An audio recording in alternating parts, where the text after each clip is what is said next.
All right, here's my audience. It's Megan, Robert, Lance, and Laney.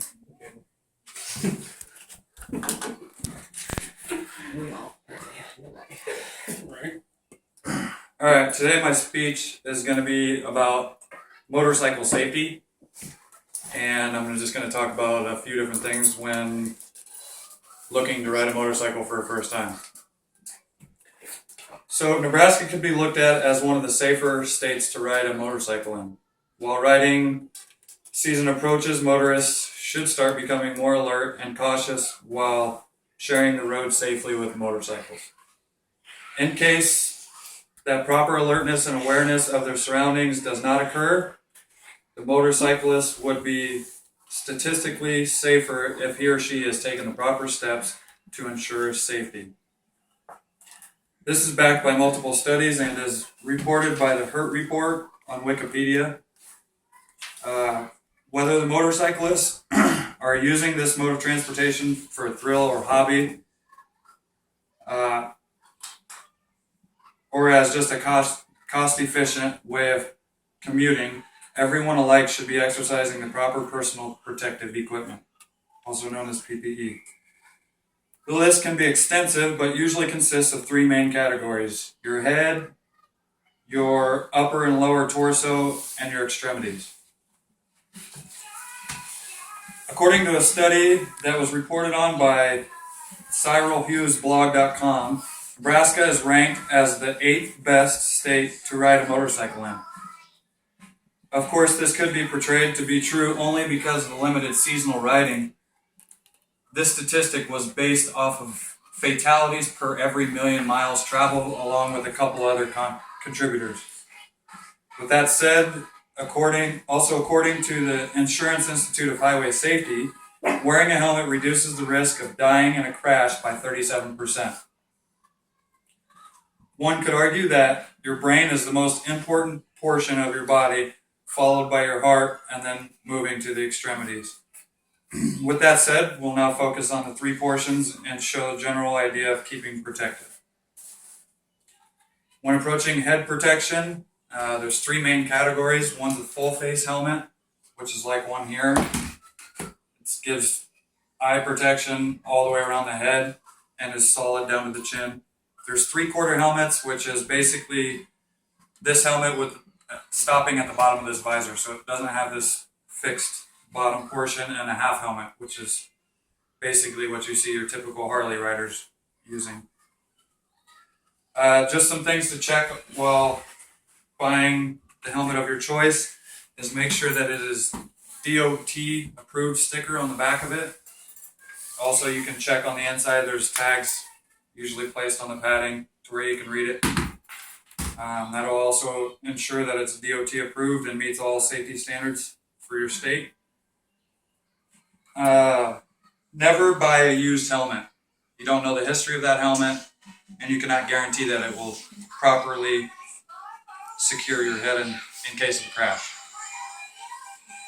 To check to make sure that it fits you adequately,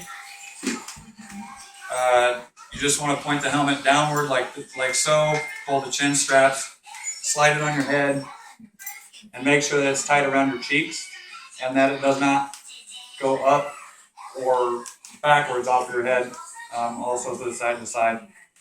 Of course, with your chin strap, but I'm not going to do all that right now.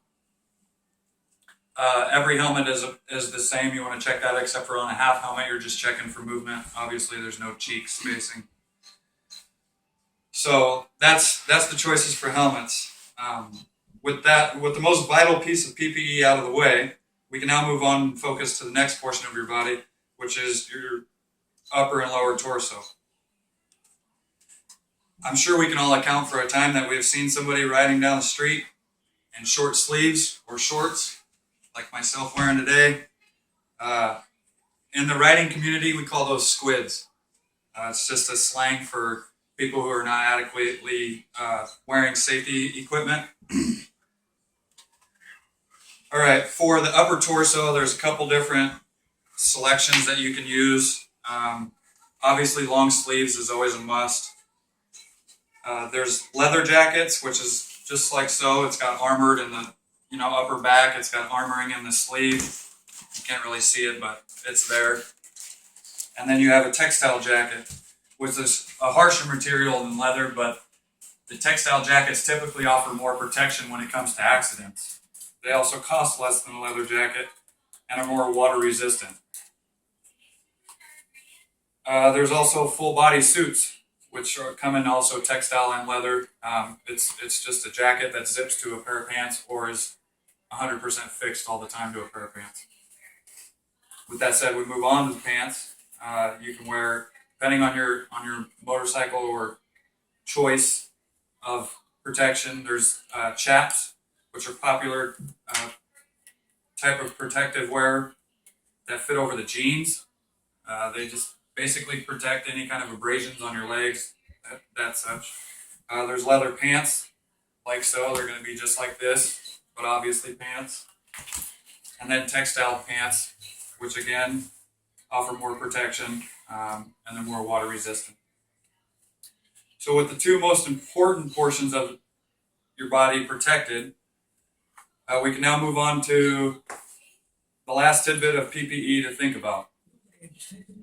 Like previously mentioned, most of us can probably recall a time where we either witnessed or seen a picture of somebody riding in flip-flops. Worst choice, you might as well not even ride a motorcycle if you're wearing flip-flops. Even tennis shoes would be better than those. As humans, it's our natural instinct to put our hands out to brace from any type of fall that we may encounter from any day-to-day basis.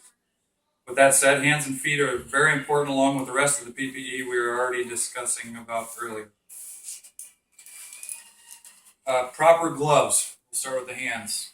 There's again leather gloves and textile gloves. These are textile, which are kind of a softer material and more water resistant. They're also less cost efficient than leather gloves. Now we'll move on to the boots. The use of proper boots while riding is a common sight with most experiences I have came in contact with in my riding days, but is not always practiced. When choosing your soulmate in boots, keep in mind that you get what you pay for, and quality is key when trying to get full protection. When buying boots, the choices are wide, but are usually based off visual appeal according to the type of bike that you ride. Again, there are usually leather and textile choices and range from comfort to quality of protection.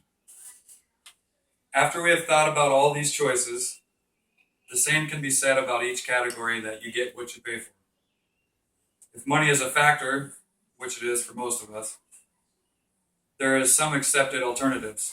Some protection is better than none at all. Wearing a pair of durable work boots will suffice for riding boots and better protection than, say, tennis shoes or flip-flops in rare cases. Work or mechanic gloves are better than none at all, and long sleeves and blue jeans, again, are better than t-shirts and shorts. There is not a good alternative piece of equipment for a helmet. If you intend on riding a motorcycle without taking these specific precautions, there is one result to surely follow. The fact that you will not be riding your motorcycle again anytime soon, if at all, if you neglect these simple measures to ensure better safety and better outcomes in the event of a spill. Thank you.